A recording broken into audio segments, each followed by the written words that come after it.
I was going to die of humiliation. I'd checked out of the hotel and forgotten to pack my late-night toy. The front desk called me. Ma'am, just to let you know, we've given the item to the colleague you were traveling with. Colleague? What colleague? That was my boss. I could feel my corpse turning cold. Excuse me, is there a way to reincarnate to the moment I checked out? It's urgent. I never thought I'd be on a business trip with Conrad Ellison. He'd been brought in as the new COO 3 months ago, becoming my ultimate superior. He was also my high school classmate, the subject of a pink-hued, not quite love memory, and I was still just an invisible drone, fighting for survival against a two-faced office rival. I spent the entire trip trying to hide at the back of the crowd. Finally, on the last day, I packed my bags and checked out at lightning speed. Just as I let out a deep breath, feeling the liberation of my body and soul, the hotel's front desk called. Ma'am, are you the guest from room 8709 who just checked out? Yes. Is there a problem? Our housekeeping staff found a box you left behind by the bed when they were cleaning the room. A box. I froze for a moment. Then it hit me like a bolt of lightning from a clear blue sky. My chaotic good best friend had sent me a luxury sex toy, claiming it would reactivate my moribund love life. Oh, I'm so sorry. Could you please mail it to me? Ma'am, we've already given it to the colleague you were traveling with. For safekeeping. What? Which colleague? A very tall, very handsome gentleman, a Mr. Ellison. Have a wonderful day, ma'am. I felt that lightning bolt turn around and strike me 18 more times. That was my boss, Piper Gates. You are going to be the death of me. I screamed in despair, calling the only culprit I could blame. So, how was it? Did you and Troy use that little toy I sent you? Was the experience out of this world? Piper's voice was buzzing with salacious excitement. Use it. I forgot to pack it when I checked out, and the front desk personally handed it over to Conrad Ellison. I'm so monumentally screwed because of you. What? Conrad Ellison? Oh my god. How is it possible to screw up that badly? A sleepless night did nothing to solve the problem of how to gracefully ask my boss for my vibrator back. I walked into the office with dark circles under my eyes. Camille, I need these files sorted by the end of the day. I need them for tomorrow, Morgan Holloway said, pointing to 5 large archive boxes stacked on my desk. Wait, but today was Troy's birthday. I'd booked a cake and planned to celebrate with him. What? Now that you're a project manager, you think you can refuse an assignment from your department director? Morgan's lips curled into a contemptuous smirk. Exactly. Who knows what kind of spell she cast on Mr. Ellison to get that promotion. He even took her on the business trip. Our Morgan is Mr. Ellison's star alumna from his university, and their families are old friends, the blue blood kind. You'd better not get any ideas above your station. One of Morgan's sycophants chimed in. I couldn't be bothered to argue with them. By the time I finished sorting through the 5 boxes of files, a glance at my phone told me it was past 10 p.m. I followed the location Troy had sent me and found the lounge. It was a labyrinthine place. What's up with that girlfriend of yours? Her boyfriend's birthday is almost over and she's still a no-show. I heard Troy's friend, Josh, say as I rounded a corner. She won't be for much longer. She's boring. Troy's voice followed, and I froze in my tracks. Boring how? Boring in bed. Josh's tone made my stomach churn. Boring in every way. She's always working like a dog. God knows how long it's been since I've even seen her in bed, and on the rare occasion we do it, it's the same old position, so dull. Troy's words sent a surge of pure rage through me. Who cares? It's not like your bed is empty. What about that other one? The one from last week? Oh yeah, she's good. A real firecracker. Hang on. She's calling me now. Troy's voice instantly switched tones. Morgan, are you coming?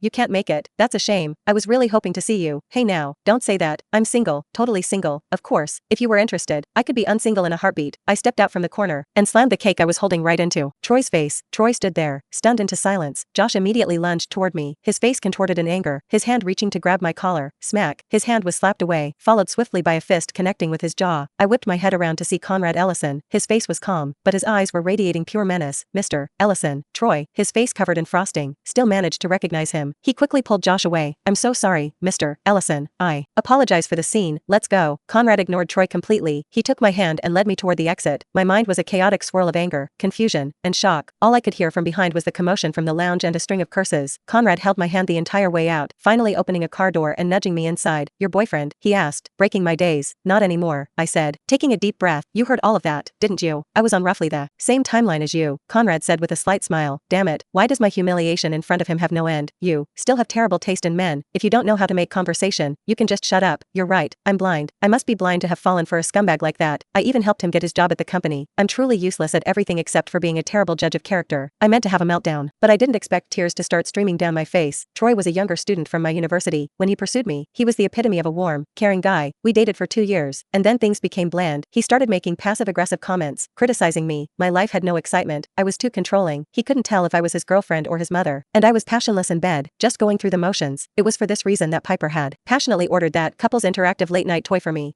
Men, not a single good one among them. What are you doing here? A regular? I asked, taking the tissue Conrad handed me, trying to diffuse the awkwardness. A business meeting. I rarely come here, not as often as your boyfriend, ex-boyfriend. I gritted my teeth, muttering under my breath. Why is it that every time I embarrass myself, you're there to witness it? Oh, is that so? What other times were there? Damn it. So many people get to be reincarnated. Why can't it be me? So, basically, that's the gist of my recent drama, I reported to Piper, my voice heavy with exhaustion and disbelief. Holy crap, that's a lot of information. My gossip-loving soul is completely satisfied. It seems like the toy I offered up to you has done some serious karmic good. Her voice was practically obviously vibrating with excitement. How can Troy even compare to Conrad Ellison? We're talking about you and Conrad, in high school. He confessed his feelings for you during the school festival performance. Do you have any idea how many girls were dying of envy? And now he's back, a full-fledged CEO type, TSK. You know, if your dad hadn't had his accident, you two would have been together a long time ago. The moment Piper's words fell, I cut her off, a sense of urgency in my voice. Okay, that's ancient history. Can you please just shut up? Fine, I await good news. This is great. I love this ship. More, please. Piper's voice was laced with a mischievous glee, as if she were anticipating a grand drama. I hung up, my mind a tangled mess. Piper's words were like little stones, dropping into the lake of my heart and sending ripples outward. I arrived at the office in a daze. As soon as I walked in, a colleague told me Conrad was looking for me. I paced in front of his office door for a long time, taking a deep breath, trying to calm the storm inside me. Finally, I summoned my courage and knocked. What took you so long? Conrad said as he opened the door, pulling me inside by the hand. He lowered his voice conspiratorially. You helped me last night. Today, it's your turn to help me. Before I could even process what was happening, he had dragged me into his office, and before I could speak, I heard a familiar voice. Who is it? I looked over and saw Morgan. Her eyes were filled with suspicion and hostility, as if I were a stray cat encroaching on her territory. Camille Stratford, it's you. Again, her voice was sharp, a needle piercing my eardrum. Why are you always clinging to Conrad? Don't you know that I'm his fiancé? Morgan shrieked at me, her face flushed crimson, as if she were about to pounce. My apologies. It wasn't convenient to introduce her before. She's actually my wife, Conrad said, lifting our intertwined hands and waving them in front of Morgan. As for the fiancé business, that's something I never agreed to. My mind went completely blank, as if struck by a sledgehammer. What was happening? What was Conrad saying? What kind of Rashomon-esque nightmare was this? Conrad, what did you say? You've gone too far. Can't you see everything I've done for you? I gave up my life as a debutante to come work as a pathetic department director in your pathetic company. How could you do this to me? Morgan, tears streaming down her face, pointed a finger at Conrad and unleashed a torrent of accusations. You don't have to make yourself sound so noble. You, your family, and oh, the rest of the Ellisons, we all know what you're really after, Conrad said, a cold smile playing on H.